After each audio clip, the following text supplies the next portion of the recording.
Assalamualaikum, welcome to my YouTube channel. In this video we will discuss about law of mass section and derivation for equilibrium constant. ठीक है, सबसे पहले हम ये discuss करेंगे इसकी स्टेटमेंट क्या है, एक्टिव मास क्या है. सही है. एक्टिव मास क्या होता है? एक्टिव मास होता है रिएक्टिव सब्सटेंस की कंसंट्रेशन को हम क्या कहते हैं? Active mass. सबसे पहले जब भी आप लॉ ऑफ मास सेक्शन की बात करेंगे तो सबसे पहले आपको ये पता होना चाहिए कि एक्टिव मास किसे कहते हैं. एक्टिव मास किस कहते हैं? Concentration of reactive substance. Reactive substance वो सब्सटेंस जो रिएक्ट करेगा. ठीक है. और इसका यूनिट जो होगा वो हमेशा किस में होगा? मोल पर डीएम क्यूब में. इसका यूनिट क्या होगा? मोल पर डीएम क्यूब. ठीक है. इसको ऐसे भी लिखते हैं मोल और डीएम क्यूब, इसमें माइनस आ जाता है. ठीक है. एक ही बात है, दोनों एक ही तरीके से लिखा जाता है. ठीक है. और सबसे पहले ये कि इसको जो हम लिखते कैसे हैं, ऐसे लार्ज ब्रैकेट में क्लोज कर देते हैं तो इसे कहते हैं एक्टिव मास. ठीक है. फॉर एग्जाम्पल, ठीक है, हमेशा इसको ऐसे लिखा जाता है.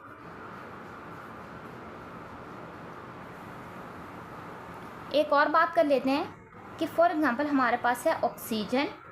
ठीक है. उसकी जो कंसंट्रेशन है वो है 2 मोल पर डीएम क्यूब. ठीक है. तो हम ये कहेंगे कि ये O2 का क्या है? एक्टिव मास है. ये O2 का क्या है? एक्टिव मास है. सही है. लॉ ऑफ मास एक्शन की स्टेटमेंट डिस्कस कर लेते हैं. The rate of reaction is directly proportional to the product of active masses of reacting substances. इसका क्या मतलब है कि जो भी सब्सटेंस रिएक्ट करेगा, ठीक है, उसका जो एक्टिव मास है जो हमने डिस्कस किया. ठीक है. कंसंट्रेशन यानी कि रिएक्टिव स्पीशीज की, रिएक्टिव सब्सटेंस की, ठीक है, वो डायरेक्टली प्रोपोर्शनल है किसके? रेट ऑफ रिएक्शन के. डायरेक्टली प्रोपोर्शनल का क्या मतलब होता है? डायरेक्टली प्रोपोर्शनल का मतलब होता है एक चीज़ बढ़ेगी तो दूसरी चीज़ भी इंक्रीज़ होगी. डायरेक्टली प्रोपोर्शनल को आपको पता होना चाहिए. फॉर एग्जांपल, अगर यहाँ पे कोई कंसंट्रेशन है, अगर ये रिएक्टेंट है, अगर रिएक्टेंट इंक्रीज़ होगा तो प्रोडक्ट भी क्या होगा? इंक्रीज़ होगा. एक चीज़ इंक्रीज़ होगी तो दूसरी चीज़ भी हमेशा क्या होगी? इंक्रीज़ होगी. डायरेक्टली प्रोपोर्शनल का ये मतलब होता है. लॉ ऑफ मास एक्शन क्या होता है? ठीक है. जो रेट ऑफ रिएक्शन है, ये रेट मीन स्पीड. रेट का मतलब क्या होता है? स्पीड, कि कितना जल्दी, कितना टाइम ले रहा है रिएक्शन होने में. ठीक है. रेट ऑफ रिएक्शन किसके डायरेक्टली प्रोपोर्शनल है?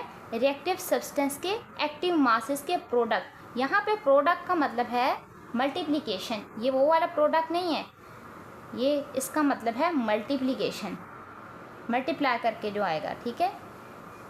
रेट का मतलब पता चल गया, speed. Rate of reaction is directly proportional to the product of active masses of reacting substance. Reacting substance का मतलब है जो सब्सटेंस रिएक्ट करेंगे, टेक पार्ट लेंगे रिएक्शन में. डायरेक्टली प्रोपोर्शनल का मतलब है एक चीज़ इंक्रीज़ होगी तो दूसरी चीज़ भी इंक्रीज़ होगी. प्रोडक्ट्स का मतलब है मल्टीप्लिकेशन. राइट. यानी कि एक्टिव मासेस को हमने यहाँ पे क्या करना है? मल्टीप्लाई करवा के, ठीक है, मल्टीप्लाई करवाना है. लॉ ऑफ मास एक्शन हमें ये भी बताता है कि कंसर्न ये है क्या actually. Law of mass action ये एक रेशो देता है हमें किसके दरमियान? रिएक्टेंट के दरमियान और प्रोडक्ट के दरमियान. ठीक है. रिएक्टेंट हमेशा ऊपर आते हैं और प्रोडक्ट नीचे.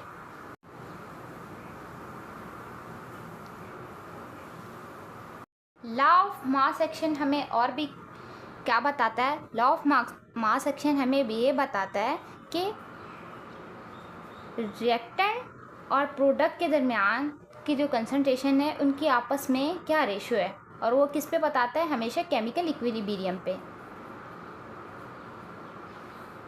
Ratio between concentration of reactant and product at chemical equilibrium. Chemical equilibrium. ठीक है. इसकी डेरिवेशन को ड्राइव करते हैं. ठीक है. सबसे पहले तो आपको पता होना चाहिए कि लॉ ऑफ मास एक्शन किसके बारे में बात करता है? Reversible reaction, reversible reaction. ठीक है, एक इक्वेशन लिखते हैं, जनरल इक्वेशन लिखेंगे। ये है ए, इसका मतलब है नंबर ऑफ मोल्स, और ये ए, ये इसका मतलब है कोई भी सब्सटेंस। बी मोल और ये बी कोई भी सब्सटेंस। ठीक है, यानी कि जो रिएक्ट करेगा। इस साइड को हम कहते हैं रिएक्टेंट्स और इस साइड को क्या कहते हैं?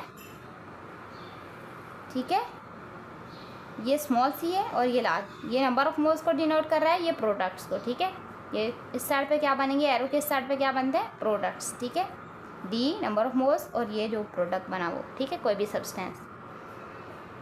ये वाला एरो जब भी आप देखें तो आप क्या समझेंगे किस पे हो रहा है? ये रिवर्सिबल रिएक्शन होता ही किस पे? इक्विलिब्रियम। ठीक है, तो ये इसका मतलब है किस पे हो रहा है? ये केमिकल इक्विलिब्रियम पे।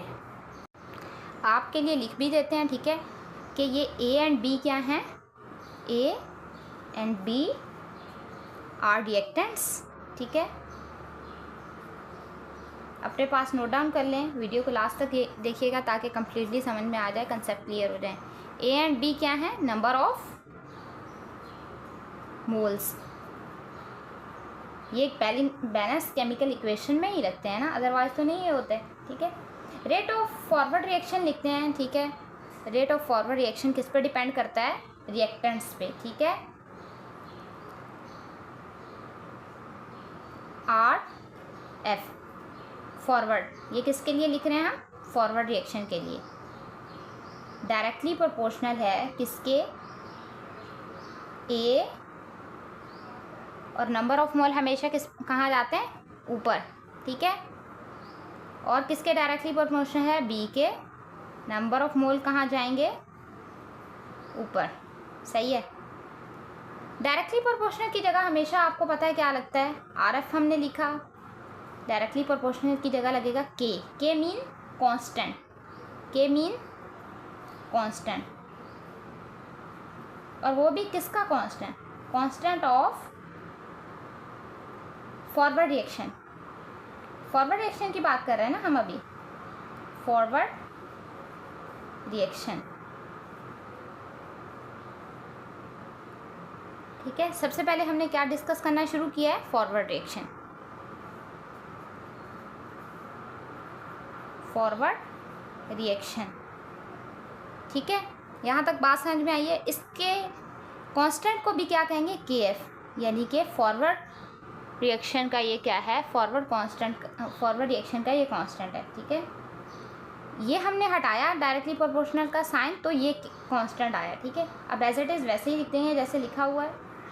ए number of mole, B number of moles हमेशा कहाँ लिखते हैं? ऊपर। अभी चलते हैं हम किसकी तरफ? बैकवर्ड रिएक्शन की तरफ। बैकवर्ड रिएक्शन की तरफ चलते हैं। बैकवर्ड रिएक्शन में क्या था? बैकवर्ड रिएक्शन हमेशा कहाँ से होगा? प्रोडक्ट से कहाँ जाएगा?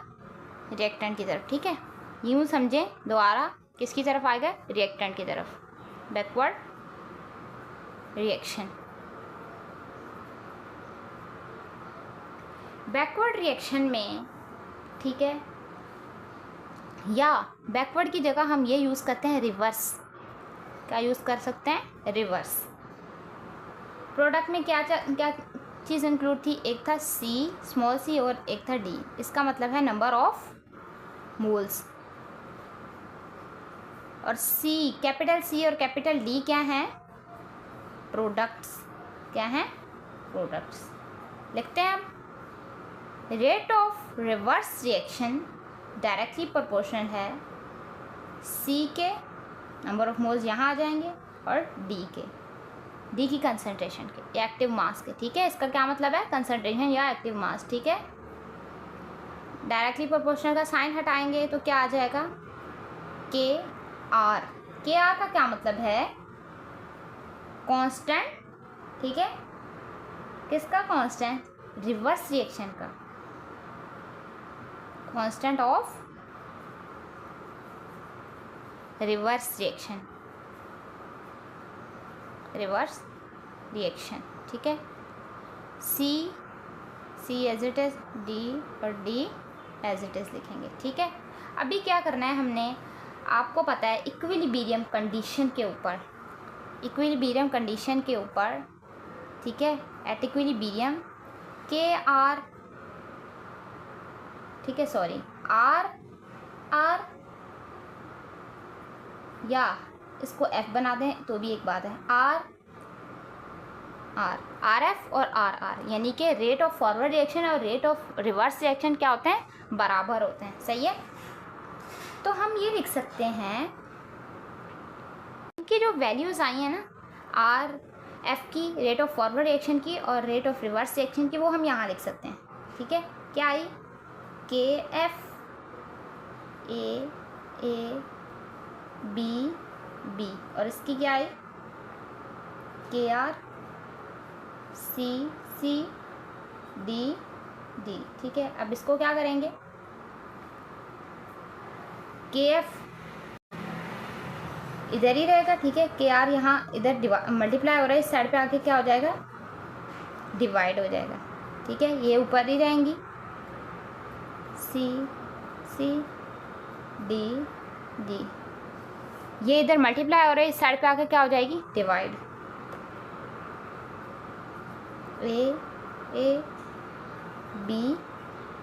ठीक है, आपको पता है इक्विलिब्रियम कांस्टेंट के ऊपर ये दोनों रेट बराबर हैं, तो हम इनको क्या कहेंगे, के एफ इज इक्वल टू के एफ डिवाइडेड बाई के आर इज इक्वल टू के सी।